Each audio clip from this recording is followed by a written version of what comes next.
Hey guys, it's Mole back again for Mole's main event. This is the WrestleMania wrap up episode. This is right after WrestleMania 27.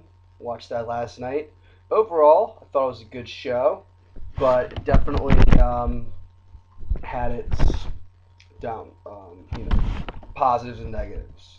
But I think the positives outweigh the negatives in general. Let's break it down match by match. First of all, they did not have the match between Sheamus and Daniel Bryan on pay per view. From what I have read, they had it as a dark match, but then it quickly turned into a full on battle royal, the usual dark match battle royal where everyone in the company who's not on the televised WrestleMania comes in and does that, and Great Khali won that. But that's not the point. The fact of the matter is that they were advertising this. I mean, they went on YouTube and like the whole company was promoting the fact that like yeah, this is Daniel Bryan's first WrestleMania and he's really excited about it. I just don't see why you would do that and then cut them at the last minute. I understand time constraints. You've got The Rock. You want to advertise him. You want to give certain people enough time to flesh out their matches. I get that. However, Sheamus and Daniel Bryan was one of the matches I was looking forward to the most on the card. I think there are a lot of people that really like Daniel Bryan. I think Sheamus is a great heel. He needs to be showcased on the biggest pay-per-view of the year. Therefore, I think that was a bad call. You could have wiped out another match. I could see why you do it because it wasn't really built up as well, but I didn't like it. Thought it was odd that they started out with Edge versus Alberto Del Rio for the World Heavyweight Championship as the first match of the night. If you wanted to put that championship, the World Heavyweight, on par with WWE, and you go first, unless it's a specialty pay per view and you got to space out those matches, I'm still kind of like mystified by that. I mean, that's like why. Um, I thought it was it was a solid one. Opened up, fast paced. Edge was doing a lot of stuff that I hadn't seen him do in a while. He was really working to like set the tone for the night. I wish Alberto had won, but not everything can happen like that. And I just hated seeing them messing with that Rolls Royce. That was a crime. Next match was Cody Rhodes versus Rey Mysterio. I said on the last episode of Mole's main event that if there's any time Cody Rhodes should step up and make a name for himself, it was here. And I think he did. I don't think it was the best match of the night by any means. I don't even think it was the second best match of the night. But Cody Rhodes came out and he showed his stuff and he kept up with Ray. And he beat him. Fair, whether or not it's fair, it's square, but it's long enough to where, you saw him hang with Rey Mysterio, and he was convincing. I just don't know how far they're gonna go with this, like, I am no longer dashing, angle. Um, I just don't know about that. What happened next? The next was a bathroom break match. Kane, Big Show, Santino, and Kofi versus the Core.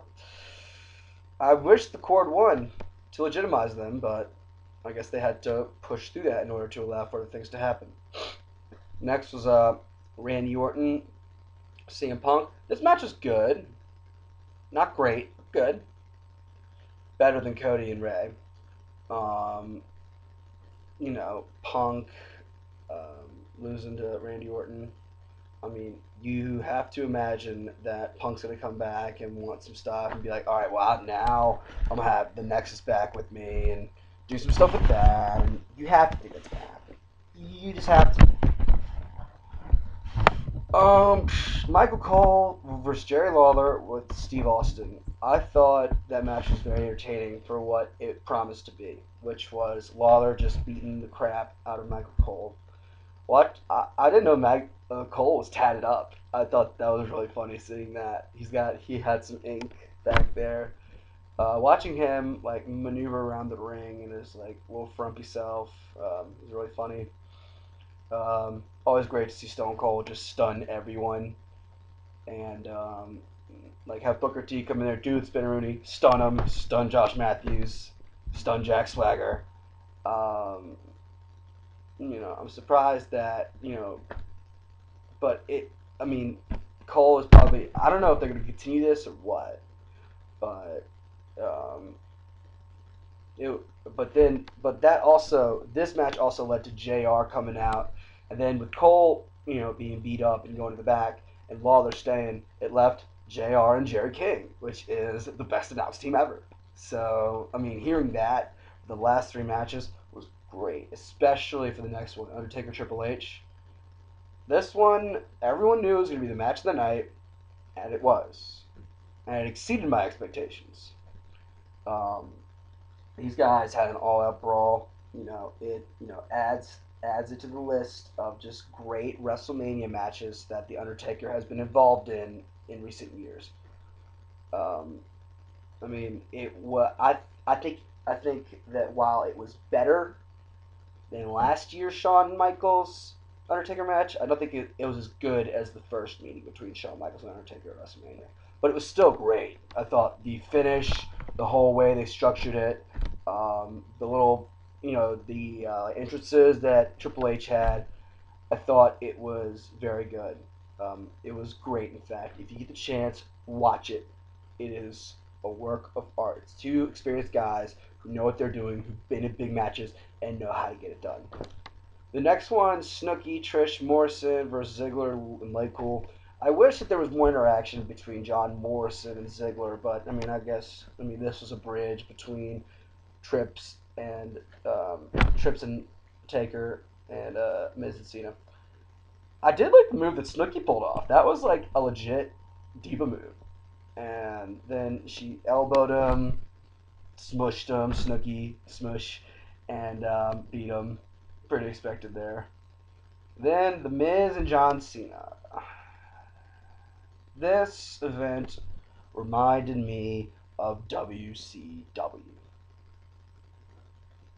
You can attack me all you want, but it did. And all you WCW fans out there are going to be like, oh, how dare you say that about... Hey, no, but that's what your main events were. You had a great undercard, but the main events always just sort of fell flat. And that's exactly what happened with this. I thought it was overbooked. I thought that, it just never really got to the point where it really felt like a main event. It just it just felt like a match on Raw. It just felt like a really big Raw match. Except for when, double count out. It's like, that's a schmaz. And then The Rock comes in, restarts it, rock bottom Cena at the end, and then people's elbow. And, other than that, straight up Raw match. Did not have a pay-per-view quality to it. And I understand why they put it on last, because they had to get The Rock involved, but I said Triple H Undertaker should finish it. But I don't work for creative. And I don't know how much money they put in The Rock. It was probably a lot. It was probably enough to be like, we'll let him do whatever he wants. Anyway, overall I thought it was a good show. What do you think? Say something about the comment box and I might talk about it. But yeah, I'll be watching Raw in a bit and I'll give my thoughts on that later. Mole's main event, out.